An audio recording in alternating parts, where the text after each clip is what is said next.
All right, so today we're taking a deep dive into Okinawa.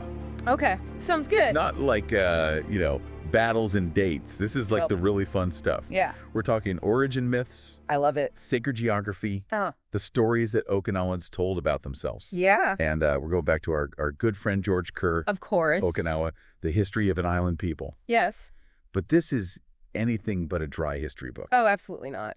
I mean, this is where it gets really interesting. You know, you're able to kind of glean, I think, some of the early, what they were thinking, values, belief systems through these narratives. Yeah, it's like we're peeking behind the curtain of, recorded history. Exactly. And what's fascinating is that Kerr kind of lays out two main origin myths for us. Okay. Both of them really appear in writing around the 17th century. You're right.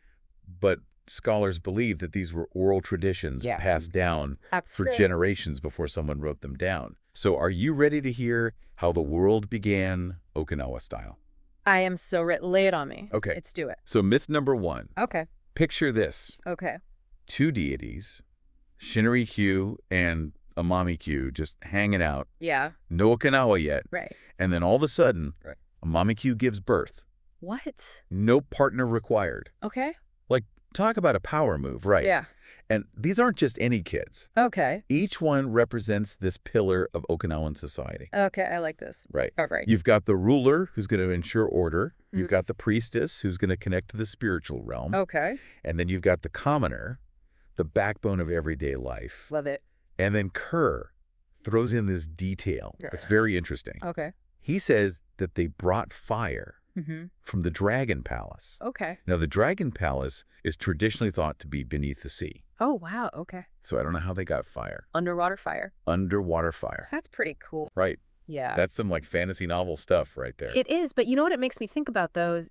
Kerr suggests that, maybe this is a hint at a real migration story, that these ancestors, brought fire, and you know what I mean? Maybe across the sea to this new land. Yeah. So it could be, a memory that's been, passed down. Yeah, like that seed of truth in the myth. Exactly. Okay, so myth number two gets even more complicated. Right. This one pops up in the History of Chuzan Okay. and introduces this idea of a heavenly grandchild as the ancestor of Okinawan royalty.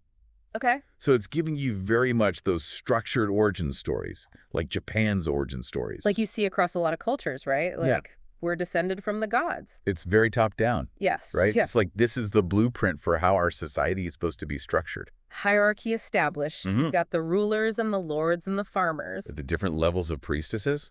Exactly. And it all goes back to this one person. But, okay, this is where it gets really interesting. Okay. Amaterasu, Come. Japan's sun goddess, Mm-hmm. she exists in Okinawan lore too. Really? Yeah. Interesting. So that whole thing of Amaterasu hiding in the cave, plunging the world into darkness, Yeah. they have that same myth. Wow. But they've given it this very uniquely Okinawan address. Okay. It's not just any cave. Okay. It's on Aiheya Island. Wow. And they call it Kumaya, which means hiding place. Okay. So it's literally the hiding place cave. Wow. But here's where the myth meets reality. Okay. This cave's high above the sea. There's a freshwater spring nearby. Right. Kerr speculates that this would have been the perfect place to hide during like a typhoon Sure makes sense. or even during conflict. Yeah. So it's a sacred site, Right. but it's also a practical shelter. I love that. And you see that a lot with Okinawan beliefs. You do. It's this blend of, what is useful and what is spiritual. Yeah. And speaking of Aiheya Island, Yeah. really important Yeah. to Okinawan culture. Okay. And not just because of that one cave. Okay. I'm intrigued. Tell me more. So we've got this island, Aiheya, right home to the sun goddess's hiding place. Right. Maybe a haven from typhoons. You can already feel how important this place is. You can, and especially when you think about the priestesses. Right. The noros. Exactly. Remember how each one of Amami-kyu's kids represented this pillar of Okinawan society? Yes. Well, Aiheya was ruled by these noros It was for centuries. for a very long time. Way longer than any other place in Okinawa. Yeah, into the 19th century we're talking. So even with all the political upheaval happening in Okinawa, yeah. Aiheya's like, nope, we're sticking with tradition. It's like their own little world almost. Yeah, it's this really interesting example of female leadership. Absolutely. And the thing is, this reverence for Aiheya, it wasn't just contained to the island. What do you mean? So Kerr talks about this ceremony at Nakajin on the main island, where every year these priestesses would, they'd actually mimic rowing Really? towards Aiheya. Like a symbolic pilgrimage. Exactly. It's like a spiritual journey they're undertaking. So it's like even just the act of like looking towards Aiheya held all this meaning. It's like this spiritual center, this focal point for their beliefs. Wow. And it's not just the priestesses, right? No, even the secular rulers, the lords of Nakijin Castle, Okay. they had this special place in the castle specifically for worship, facing Aiheya.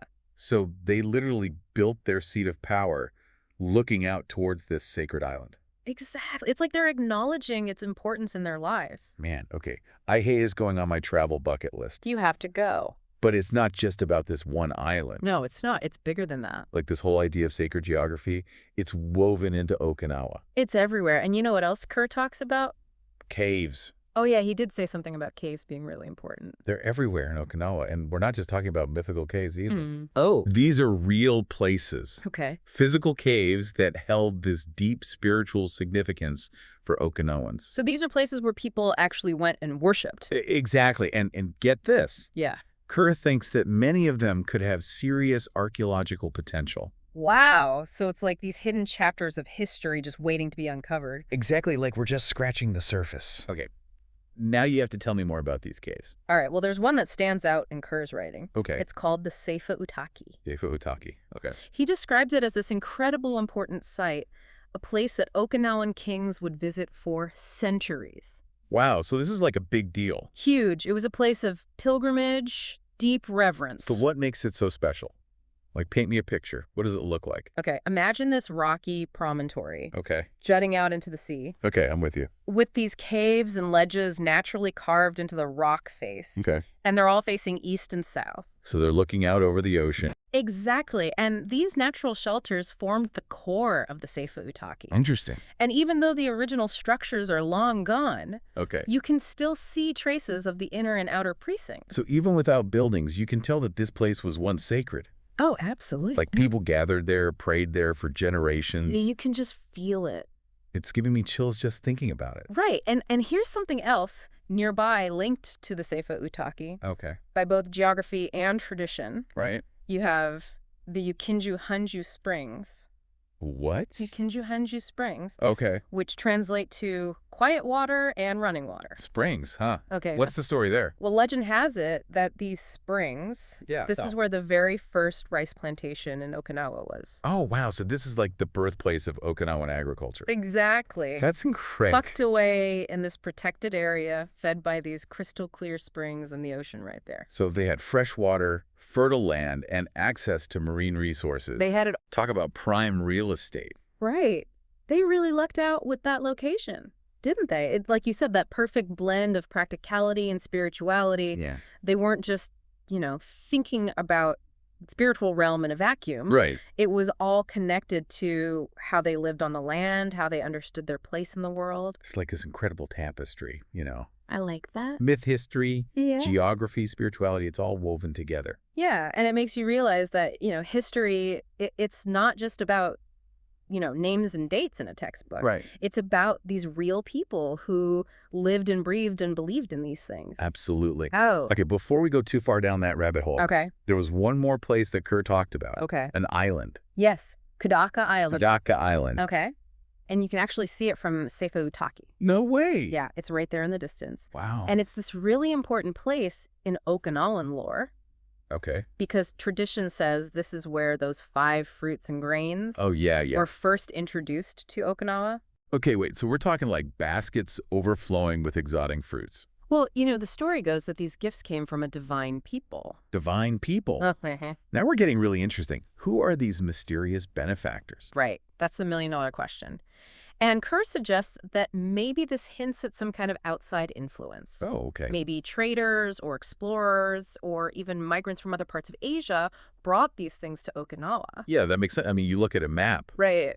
Okinawa is like right in the middle of everything. Yeah. Japan, China, Southeast Asia. Yeah, it's this crossroads. It's no wonder they were influenced by so many different cultures. Exactly. And Kerr believes that if we were to explore these sites further, Yeah. especially Kudaka, we might find even more evidence of these diverse cultural influences that shaped Okinawa.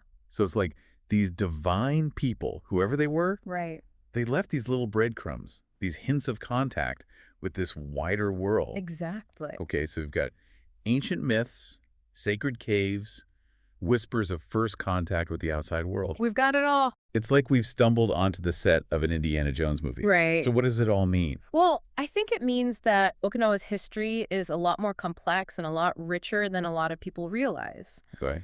It's this amazing tapestry of indigenous beliefs and influences from neighboring cultures and just the practical realities of living on an island. Yeah. And thanks to scholars like Kerr, we're starting to piece together all of these amazing connections. So to our listener out there, next time you're on an Okinawan beach looking out at the East China Sea, remember those myths that we talked about? Yes. Remember those sacred caves and those echoes of an ancient connection to a much wider world?